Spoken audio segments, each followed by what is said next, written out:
Hello, everybody. Joe the Lawyer here in another episode of Analog Man Cave.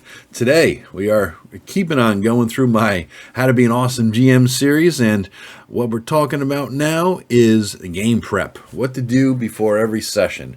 All right, now, I'm going to break this up into two videos. Tonight's is going to be the general game prep, no matter what format you're playing in, and then also going to talk about in-person game prep tonight, and then tomorrow, or I guess you're watching at 1 p.m., so I'm doing it tonight, not the day before.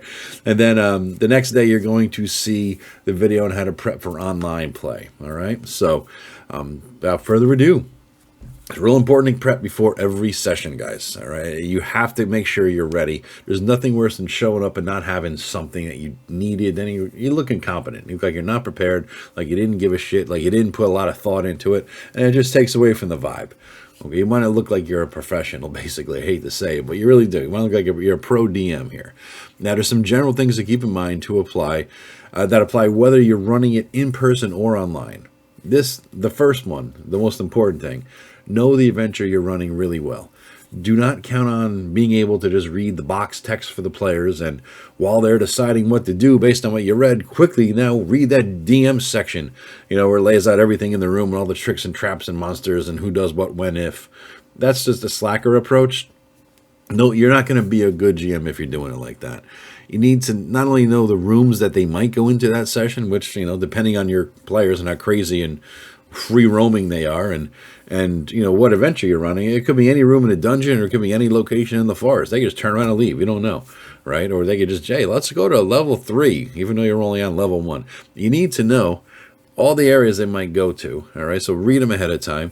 You also need to know all the areas of the adventure, no matter where it's set, and how all the power groups interact. So if they jump to level 3, you need to know, what power groups are on level 3, how does it interact with the ones on level 1, what if they go to 3 and they do this to that guy, how does that affect the things on level 2?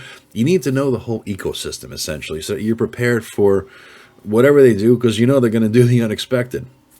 You need to know how their actions are going to affect everything else in the place. Next, have your cheat sheets ready to go. I talked about them earlier. They're the things that make your sessions go smoothly. Whatever you might need to look up frequently, print it out, have it handy. It's sort of like whatever didn't fit on the GM screen that you found that you needed. That's what I call my cheat sheets. Okay. Note cards for NPCs are really helpful, I think, too. They list, name, profession, where they're at, what they do, traits, personalities, quirks, motivations, all that sort of thing. Now, what people don't do, ever, really, that I've heard of, but I think is really, really valuable if they would do it, is update them. For example, Bluto, the bartender, may have gotten in the fight, and he might have lost an eye, where the PCs were out of town. Just because the players weren't playing in that area, the PCs were gone for 6 months, doesn't mean that nothing happened to Bluto. Make stuff up. What happened for Bluto in the last 6 months, and all the other, NPCs they might deal with, because this makes them like a living, breathing person. Like, they walk into the bar, you see Bluto the bartender is missing an eye as a patch. They goes, what the hell happened, Bluto? This guy came in, blah, blah, blah, tells a story, and maybe the story is exaggerated over time, and, Bluto might have just fallen. He got stumbled drunk and fell on a fork. Who knows, right? But this is what happens when characters, develop as NPCs, and the PCs interact with them. It becomes like a little ecosystem itself, right? It becomes like Cheers, because everybody knows your name, and it makes it fun. It makes it interesting, and then people begin to care about these NPCs. They don't just become red shirts, right? They're actually interesting people that people look forward to. Hey, what happened to Bluto lately? Every time you go back to the bar, another calamity happened to Bluto. They're going to be looking forward to, shit, let's see what happened to Bluto in the last 3 months. All right, he lost a finger. What happened there, Bluto? Little things like that. It makes them more real. Okay. You also need to make sure you know the area that you're going to play in. So that, physically, your area as a GM, what's the table size going to be? What's the situation? How much room is there in the place? I'm a spreader, okay? I'm on trains and buses. I'm a man spreader, and in D&D and gaming, I am a spreader. I need lots of table space, at least enough for 2 players. Generally, I need like 2 seats worth of table space around a table. And I generally also want a chair or 2 near me for books. I stack books on and things like that. I want that handy as well. Some people are minimalists. I don't know how the hell they do it. Maybe for me, I might be because I'm an over prepper and I just feel like I need to have everything near me within arm's reach. I can just grab it really quick in case something comes up without having to sort through it and find it and pull out stuff and all that shit. I just want it right there at my fingertips. All right. So next, that's the general stuff. Next, I'm going to get into what you'll need to do for an in-person game as distinguished from an online one. Again, the online one is going to be tomorrow's video, so that'll be Friday's video. And I'm going to use my own second edition Roll20 game to show you what I do. So it won't be like this where you're looking at, cool black and white art and all that of a knoll and a skeleton. I think the skeleton there is from Dragonlance. I'm not sure. But, yeah. Oh, I think that's from Beckme. Right there, that one. Anyway, so next you're going to get into like the in-person game, okay? First thing they need to address is etiquette and protocol. And that's, like C-3PO, right? Etiquette and protocol. How to behave as a player or a GM at an in-person RPG session. The number one thing you need to do is come on time and be prepared to play. Bring your stuff. Don't forget the dice. Bring your character sheets, right, as a player. Pencils, things like that. Now, every group usually bullshits for a bit before the game, but they should be either set up or in the process of setting up everything as they do this bullshitting. Don't let them just hang around, walking around the room and talk. Sit at the table, yak away, bring out your stuff, lay it out, if you're having a soda, just get everything ready so that no time is wasted.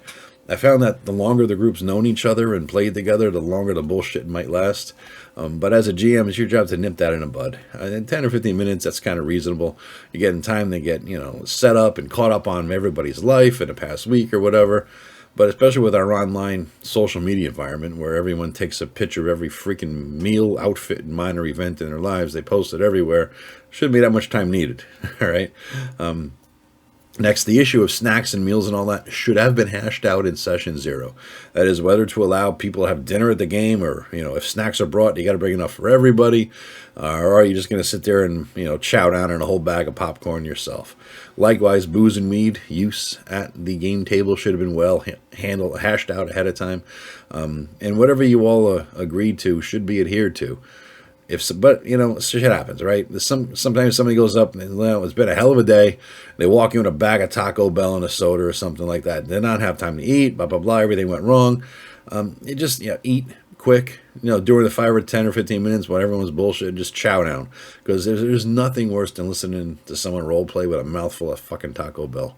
All right? Got to be a human being. But don't let it happen every week, right? And lastly, if you guys are going to have a group dinner thing, like ordering pizza, taking a 20-minute break, just make sure you all figure out who's paying and how much each share is going to be ahead of time. And, and bring cash, for fuck's sake. Nobody has to Venmo. Everybody Venmos, but goddamn it, bring fucking cash. I can't stand the Venmo bullshit. I had one buddy who was a cheap fuck. He was a cheap bastard. He never wanted to pay for shit, but he'd always nail the pizza. Hey, if you guys have any left over. And so, of course, we're going to save him a piece or two. This fucker never fucking paid, though. So goddamn annoying. My brother right now is listening to this video. He's laughing his ass off. He knows exactly who I'm talking about.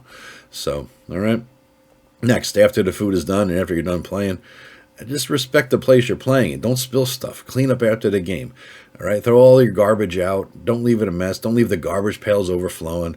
If there is a way to take the bag out of the garbage pail, it was overflowing and it's all your guys' fault, just take it outside, throw it in a dumpster or whatever. Depends on where you're playing. You might be able to do this, maybe not. If you're at a library or a game store or something, just be respectful of what where you're at. Don't be loud if the game wherever you're playing might disturb other people. If there's kids at adjacent tables, don't swear. I actually got yelled at one time at a game store for that. It was in character, and I was just being myself too, and dropping the F-bomb. And a guy, running a store, hey, chill out. I'm like, oh shit, all right, sorry, because it was like Magic the Gathering night or some shit. There was a bunch of 12-year-olds in the room there. So, and lastly, keep the music at a reasonable volume. I fucking sound like an old man. Turn the music down. But, you don't want to blare out everybody and whoever else is playing in the room or whatever going on, next to you. Okay? Lastly, you need to prep your game bag and everything else you're going to bring. Anything else you want to bring, maps, array, anything like that. Make sure you have it all with you, because if you're going somewhere to do this, chances are you're not, unless you're lucky enough to play in your own place, if you're going somewhere to do this, you can't go home mid-game and grab something you forgot. So just as a quick background, I always bring maps, any maps I'm going to lay on the table. I bring wet and dry erase mats, as well as, the markers and all that. I always have extra dice and character sheets, both blank and current PC ones in case somebody forgets theirs. Extra paper and pencils, for the players too. I bring every book I might need, as well as props or handouts I might use at the table. I bring minis of all the monsters they might fight that night. And I use a tackle box for that. And I bring minis for the PCs in case they forget theirs, right? Here's a generic fighter mini or something like that. Or if somebody's new shows up, okay? Now, please, a quick segue here. Like and subscribe this if you like this so far. I'm trying to, get the subscriber and viewer count up here and keep rolling on this thing. Want to hit 10K by the end of the year if possible. So it's a worthy goal. I'm at 3,200 now or so. So, but I'm going to add something onto this, okay? You notice I'm only halfway through the video probably, because I did a video a while back with an older cell phone called What's in My Game Bag, which I could link here, but I figure I'd just attach it. I have video editing software skills, so I'm just going to attach it right now to this video in case you haven't seen it. If you have seen it, you could skip ahead, just, skip through it. You don't have to watch it, but I think you'll like it. Even if you have seen it, take a look and see. Now that you know me a little bit better, this is, I had a game bag ready for a 5e game, so everything in there relates to 5e, but it doesn't matter what edition you're using. It's all, it's all the same kind of shit. All right. But I think it's going to help you, because rather than just have me list everything in my bag, you'll get to see what it looks like, what I do, what I have, how I set it all up, and all that stuff. Plus, it's just always interesting to see whatever is in some GM's game bag. I think when I released this video, I had probably 2,000 less subs, so it's not one people generally go back to. So I figured let's bring it out of mothballs here and show it to you guys. So next, you're going to see my What's in My Game Bag video. Enjoy it. And click like and subscribe, guys. Appreciate it. Talk to you tomorrow. Bye-bye. Hello, everybody. It's time to play What's in My Game Bag. So you're looking at my setup here. This is what I take to a game. It's funny, I haven't done a face-to-face game in forever. And my brother's kids had spring break, and they and their friend who I play with, along with my brother, said, hey, can we get together for D&D? I've been running, the mine of Fandelver forever. They get together, a few times a year, basically. So they just kind of forget the game by the time we get back together again. But it's fun anyway. So you're looking at my setup. This is what I take to go to a game, guys. All right, so that's my game bag. That is, you're wondering, what the hell kind of box is that? I'm a lawyer, believe it or not. That's a lawyer's brief box. When you go into court, that's what you take, is it fits books, it fits briefs, it fits all kinds of paperwork. And that is a tackle box where I put all the minis, and that is, you unfold it, and it's like a dry erase, or I think wet erase map. You unroll it for hex paper, it's rubber or whatever. So I take my sample out of whatever I'm going to need. Like in that box right there, you're going to see all the stuff from the Lost Mines of Fandelver, all the monsters that I would need, all the minis of them, plus an assortment of little tokens for NPCs, or in case the kids forget theirs, So we have everything there. So that is a subset, by the way, of what's in this closet, which is the master token, I guess, a miniature collection, right? Those are the ones that won't fit into too many of those boxes. All of those big ass tackle boxes have minis in them, unpainted, because I suck. As you can see, these are all minis that I will never paint because I suck at painting minis. So yeah, so that's all the minis I got. Plus, what's in there. So whenever I run a game, I put the subset of what I'm looking for in that little tackle box, and I bring everything over with me. All right, I'm going to pause it here. Then I'm going to open the box up and show you what's inside that thing. All right. All right. So this is the box. Click it. It has a little lock thing there. I don't have a key for it. If it ever gets locked accidentally, I'm screwed. But there we go. All right. So I'll pull everything out that you can't even see in there. All right. I'll pause for a second, and then I'm going to set this thing up, and I'll pull one thing out at a time. All right. All right. And we're back. First thing I have this little thing to roll dice in. All right, somebody made it for me. Asked my players. It sort of snaps together. Some guy was into leatherworking and whatnot, and he put these things in here. I don't know what the hell he told me what these were, these little Norse symbols, but I forget what the hell they are. But it's good because I have, of course, my big ass Kill the Players 48-pound golf ball, bigger than the golf ball size D100. So that's good for absorbing the damage there of this dice. So this is also in my, I threaten the players with this if they ever get out of hand, you know. That's how I, you know, make sure they stay in line, little punks. So, all right, what's next? These are my go-to dice that I like. I don't know where the hell I got these. They're only like 20 bucks though. But I like them for long, because I was rolling the open. And these are nice sized dice, and you can see them, and I kind of like the runes. I don't know, they're like plastic or whatever the hell, you know. So I like these dice. All right, so these are my go-to dice for rolling in public. But of course, you know, you have tons of dice as a DM you're bringing with you. There's never an end to the dice, right? I also have a big bag of dice here, all in case the players forget theirs. They're like the cheap dice, you know, you get for a few bucks or whatever, and each one's an individual wrapped thing. But these are maybe my favorite dice that I like to DM with. You guys are seeing the tiniest of subsets of my dice collection. I like these metal dice. All right, so here's my big old silver D20, and yeah, so here's my nice metal dice I like. All right, throw them back in, and I think that is all for the dice. All right, so I can get rid of this. All right, what's next? We're running a 5th edition game. Bring the player's handbook. I don't bother bringing I'll bring the monster manual sometimes, but the module I have, Fandelver has them all, the stats in there. So I just bring this, we're good to go. I don't bring a DM guide because it's completely and utterly useless. All right, so yeah, so I don't bring that at all. All right, what else? This thing. This is cool.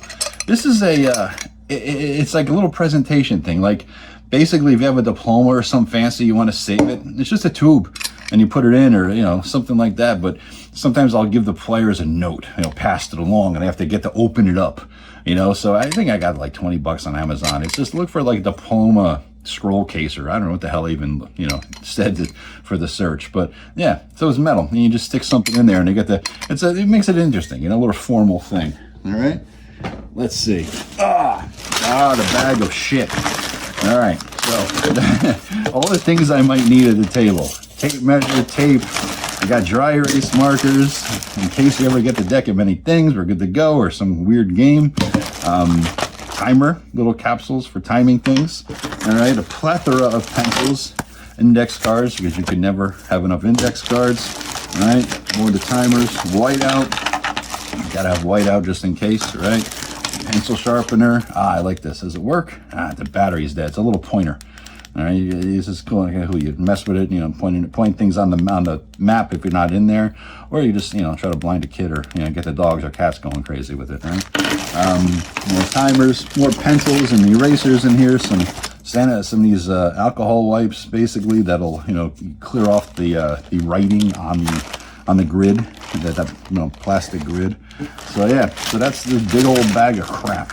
I got some dry erase, some wet erase markers, because like I said, I have my my, you know, unrollable plastic thing, but for a while I was using something else, a dry erase thing. This is what I use now. I'll show you. It is simple. Just roll. You guys have seen these, I'm sure. You know, one side is hex, right?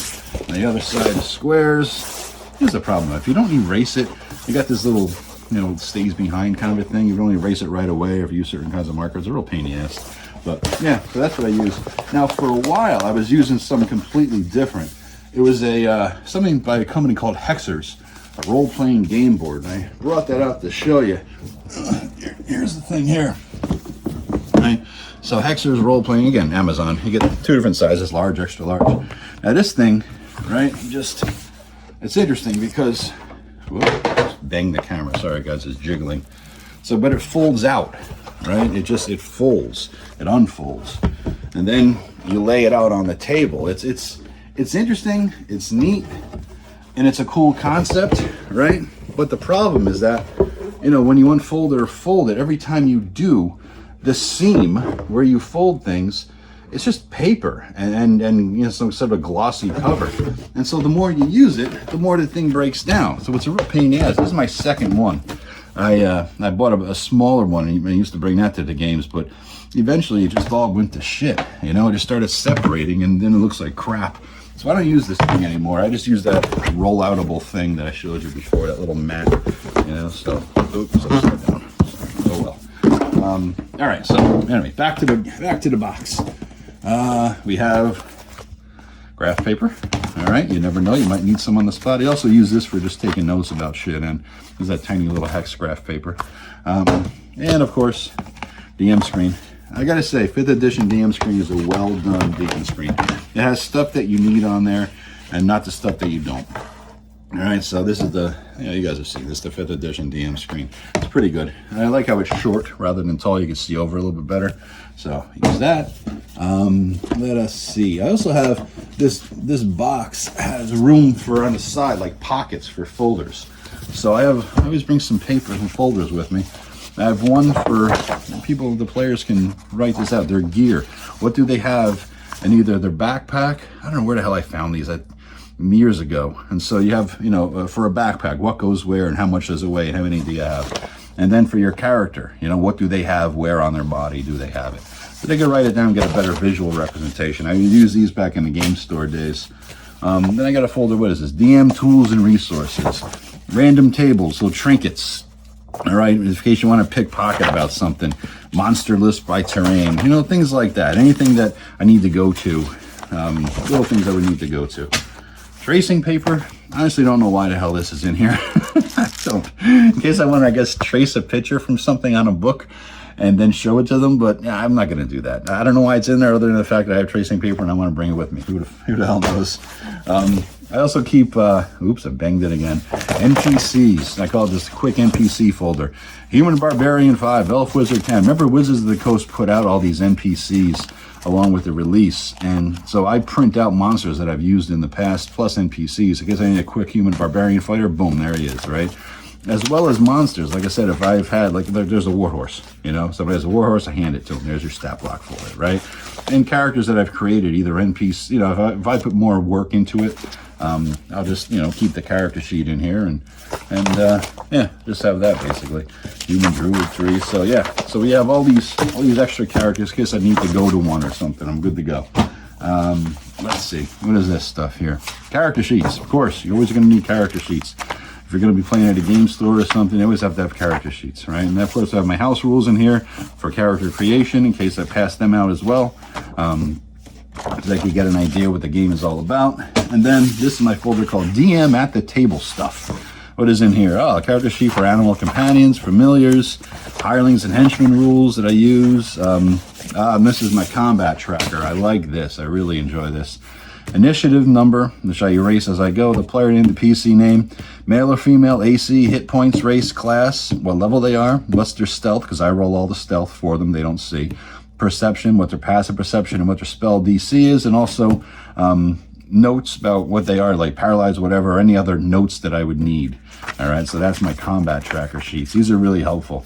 And I got some more of these back up in here too. So, all right, and then let's see. So that's for the side pockets. All right. Ooh, I'm grunting because this is the actual module, guys. Yes, this is Phandelver. I'm a 3-ring binder guy.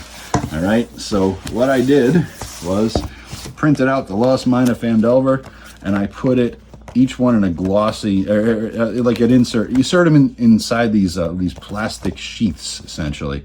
So I have them that way, because I knows I'm writing stuff down, and so I'm like, I'm going to destroy this. And so I just started printing them all up. And I also stole stuff from this divider here. Here's the monster stats. This divider here is where that newer thing, the Ice Spire Keep mess. Some of them were okay, right? So I was stealing some of that stuff. Like Axon was okay, the Circle of Thunder was okay. Some of these are okay. So I just stole them. But so you go back here. What else we have here? All the stat blocks for everything you would need for that section. And back here, some extra sheets, some more monsters, more stats. More hex paper in the back here. 3-ring binder style. But up here, all right, what we have? All the stuff in the beginning. So you'll see what I do. My combat tracker I was showing you. For all the people in the classes, an extra set of house rules for me at the table. So I forget them. I write them, then I forget them. I'll keep track of stuff on paper, everything still. NPCs, little notes to myself, notable NPCs of Phandalin. All right, all the citizens and who are they involved with, what they do. You got a map of Phandalin here. I could, pass this out to the players. They can see what's going on there. Map of the region, so I know where things are for myself. Everything here is marked, all right? I have a whole map of the Desserin Valley here, just in case they're ever going to get somewhere else, right? A bigger map, and all these are laminated. I have a little laminating machine of the broader region, all right, with the Sword Coast and whatnot leading out to that area. Then an even bigger map for the bigger region, okay? Because again, I don't allow people to have computers and tablets and phones at the table. We're doing this in person. We're doing this in person, right? So I'm bringing all the stuff I would ever think to need with me. Little map of Triboard. Don't know where I got that from. And then this is the map that came in the adventure, right? So I'll bring that too. The players like to look at maps. I like to lay these things out, I think this is a bigger map of Triboard, yeah. Just in case. I had a big fight at Triboard once, and so I like this map. I don't know where I got these maps from. It's the shit you find online somewhere and you print up. So yeah, so that's what's in my game bag, guys. That's the whole kit and caboodle. This is what I'll bring to an in-person game. All right, so this is my setup. I do miss the in-person stuff. I miss the in-person games. I wish we could do a little more of them, but with everything online and everybody online these days, everybody's so spread far apart. That's kind of what we're stuck with. So anyway, hope you enjoyed the video, guys. Hit the like, subscribe button, share it around if you liked it, and let me do. And anybody else has a YouTube channel, send pictures of what you have in your game bag or video or something like that. I kind of like these things because you could always get more ideas, more inspiration from this stuff. Okay, so here I'll show you my. Move it over here. There it is. That's the empty box. So I got little flaps on each side, and I just took this little piece of cardboard here, and that's where I put things like the dry erase, the wet erase markers, and the dice. I'll put them in there because everything else fits nicely, and that's I guess for business cards. So, so anyway, hope you liked the video, guys. Take care and have a great one. Bye bye.